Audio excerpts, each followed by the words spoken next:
Good evening, everyone. I wanted to have a really frank and what I would consider unrehearsed conversation with you this evening. I really wanted to talk about some things that I've seen and share a few examples of some experiences as it relates to finances and talking with people over the last couple weeks. One, I want to start off by saying I hope that if you've been following me and watching the short clips that you've benefited from them, because it's very important for you to grasp those little small nuggets that can definitely help you in the future. But I think what we need to talk about this evening, though, and I'm not sure how many people are aware of this, but I want to talk about the state of America and as it relates to finances. The economy itself is fluctuating up and down. I'm seeing a lot of people impacted from the government shutdown. I'm seeing a lot of people impacted from jobs that are choosing to do mass layoffs abruptly and giving you 6 months to really figure out what you need to do next. But what I want to share right now is an example of an individual that I know that died unexpectedly the other day. And what it reminds me of is when I share with people about making sure that you have trusts and making sure you have life insurance policies. And it's because of that very reason. I'm sure this individual, who was only in his mid-50s, did not believe that they wouldn't be here today. But, you know, they had an unexpected health condition that took place, and they're no longer in the land of the living. And what I'm watching now is the hardship that it's having on his family. You know, I met with a few people and they were discussing, you know, how they were going to try to make arrangements for him to be cremated. And what I see in this example firsthand is that the family doesn't have the resources to bury their loved one. And that just coincides with what I mean about the state of America. There are so many Americans, millions of Americans that are in this very situation, that are living check to check. They haven't properly prepared for death, and they haven't properly prepared to leave their family in a position to where they wouldn't be burdened by the loss. I do seminars from time to time. I mean, in one of the seminars, I actually did it with Solomon Hicks. He's probably a very well-renowned individual when it comes to life insurances. And in that seminar, he says something that was so powerful that just stuck with me, and I want to share that with you today. When you don't prepare properly for your death, and you go on to whatever belief you have, whether it's Christian in heaven or whatever your belief is, you know, you go and you leave this earth and you leave behind hell on earth for your family. And that was so powerful. That was so powerful because that's what this individual's family is experiencing right now in his loss. Not only are they grieving the loss of a father, a brother, you know, but they're also right now in despair trying to figure out how to transition him properly, but they lack the resources. And so again, I'm not a doom and gloom type of individual, but I really want to take this time to really express why it's so important to really take your finances seriously. And I'm really want to start focusing on the young generation. Another example I want to give is I spent on Father's Day, I spent that time with my family, of course, but also had some young brothers that are friends with my son over the house as well, and we started talking about situations that they were experiencing. And in that conversation, I saw how, you know, young people today, when they see something, they want it. And what I was talking to them about is planning, right? Make a plan. You know, don't do an impulse buy. something that can affect you in the long term. So in this case, he was talking about getting a new car. And, when I was their age, I understood that because I spent a lot of money on my vehicles. And I wish that I had someone like myself teaching me about the concept of money and teaching me about acquiring assets. Because then you can utilize those assets to then purchase those things that you enjoy, those wants that we all have. And so, but in it, he was talking about getting a vehicle, and I started explaining to him based on his income that he had. Have you looked at the big picture of not only the car payment, but how much your insurance is going to go up, and will that impact you in the next 12 to 15 months from getting a house? Because that's one of those myths that we need to understand that's not true.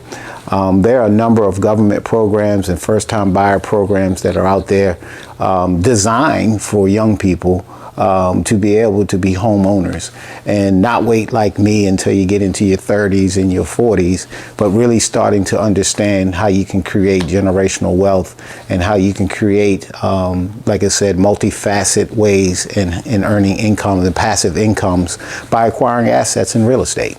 Now, are there other ways that you can do things and earn financial gain, like the stock market, etc.? Yes. But the majority of your one percenters, if you look at their portfolios, they all own real estate, right? They have other things that they do, but they own real estate. And so, that's what I really want to spend a lot of time in, helping people understand how to acquire the assets and then acquire more and more, and being able to utilize those assets to purchase the things that you desire and to do the things that you desire to do. But what I don't want you to do is, in this case, and when I was talking to this young gentleman, I don't want you to purchase the car, which then your debt to income ratio is not where it needs to be. So then it keeps you from being able to acquire the asset. So allow the asset to work for you. So, when I think, again, when I think about the state of America, I think about how people see money. I think about the situation with the individual that, passed away abruptly. It really drove me to really do this, video, because I want to express to you, the why, right? There is definitely a lot of reasons why. And I think each reason, when you think about it, I talk about the prosperity and the levels of prosperity. And so it is based off of what you desire to do. But I think that what we really have to talk about and what's really going to get you to the next level with finances is not the how right now. It is the mindset. Right. And so I'm going to take the next few minutes to really hone in on mindsets, which drives behaviors. I've worked in manufacturing for over 36 years, and, and working in manufacturing, work with a lot of people. And, one of the focal points when you work in a manufacturing facility is around safety.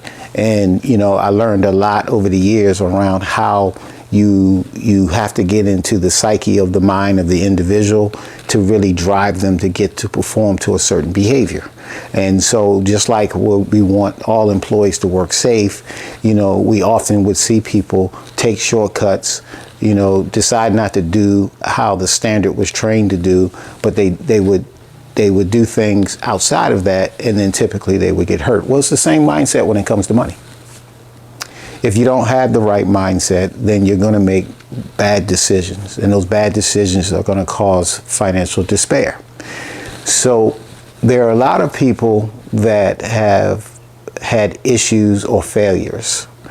And I think you heard in one of my short clips that actually, in order to be successful, you have to fail, because that's how you learn. Right? So it's not the failure that's bad, but it's the learnings from the failure and how you put things in place to make sure that you don't do it again. Right? And so when I think about my failures, it was always designed to get me to this very day, so that I have examples that I can share with you, and so that I can, share warnings with you. So like I talked about the car and the young individual that said, I want a car now. And I said, trust me, I know how you feel because I was your age once, but I want you to understand that there's a time and a place for it. And so I don't want you to be disappointed that that time is not now, right? But I want you to be excited about the journey that you can take. And then I laughed and I said, and then when in about 10 or 15 years, I'll take great pleasure, if I'm still here, to watch then you sharing that with someone that's the same age as you are now, right? So it's all about obtaining information. It's all about using that information. It's all about, getting that information out. And so, again, when we talk about mindsets, we've been taught wrong, and specifically in the Black community, we've been taught wrong for not decades, but for centuries. And so, a lot of times, throughout my 20-year career with MK Financial, I've come across a lot of different individuals coming from different backgrounds, and they've had different experiences. And what I found most that was challenging was really getting them to stop thinking the way they thought it was, and getting them to change their mindset to what it should be. And that is actually the most difficult part. The content and sharing the content is the easy part. It's really getting you to, after you receive the content, is embracing it and challenging yourself, and then hopefully doing something different tomorrow. And so there are a lot of different things that people have learned. For example, people have misunderstood what it means to have a savings. People have misunderstood the differences of how you prepare for generational wealth, and how you prepare for death. And so there's a misunderstanding about trust versus wills. There's a misunderstanding on the use of credit cards. There's a misunderstanding of how you use credit. There's a misunderstanding on how you plan. There's a misunderstanding in how you invest. Because you've been taught so long, work, save your money, and put it in the bank, right? And hopefully during that process, you might save up enough money and achieve the American dream of purchasing a home. But finances is far more than that. And when you look at the characteristics of what we call the 1%ers, they learn that at a very early age. And in fact, now I am watching some of them actually teaching their 9 and 10-year-old children how to open up banking accounts in their own name, how they are teaching them to buy some stocks and watch their money grow at a young age, because that's the mindset that you have. It has to be something, a habit is something that you don't have to think about. It's based off of memory. And so when you habitually are doing something, over a course of time, it just becomes part of what you do, and you don't have to think about it. So typically what I see with the mindset and the issues of people getting started in this journey, whatever the age is, whether they're young, whether they're in their 30s or 40s, or whether they're a little bit more mature in life, is, well, I've always been taught this way. This is what I've heard that I'm supposed to do. And so, this is what my passion is now. What I want to do, for the time that I have left on earth, is to take what I've learned, take my experiences, whether good or bad, and share those.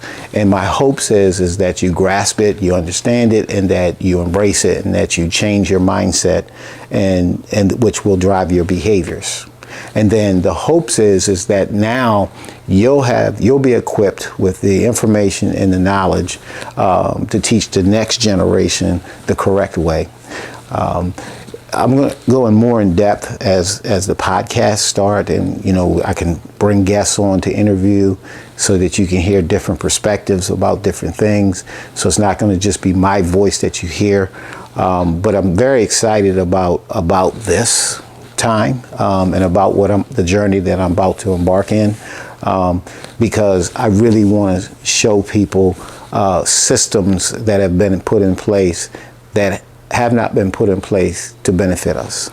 And that the knowledge that I'm going to give you is the knowledge that they don't want you to have. And when I say they, I'm talking about the one percenters, right? Because our economy is actually built on you not understanding wealth. And we're gonna have a podcast and we're gonna talk about those things, right? How it benefits the democracy and how the democracy flows through taxes and through tax-paying citizens to keep you at a certain level so that they can continue to generate the wealth at the top. And what I want to do is say, well, let's learn the true system of money. Let's understand how it really works and how you can make it work for you so that you can become part of that. And so that that disparity between 1 and 99 can be a little bit more even with maybe 70 or 30, right? Because realistically, there are always going to be individuals that are just say, I'm comfortable where I am. I don't have the desire to go any further than that, right? But there's some hungry people out there, and that's who I'm talking to right now. I'm talking to those that are actually famished for how things are now, right? And they're famished for information, and they really want to know. And that's what I want to provide for you. So, look, I hope that you enjoyed this short, brief introduction on, what to expect as we go forward. I'm really excited about the journey and my ability to be used as an instrument to share information with you. So, have a great evening.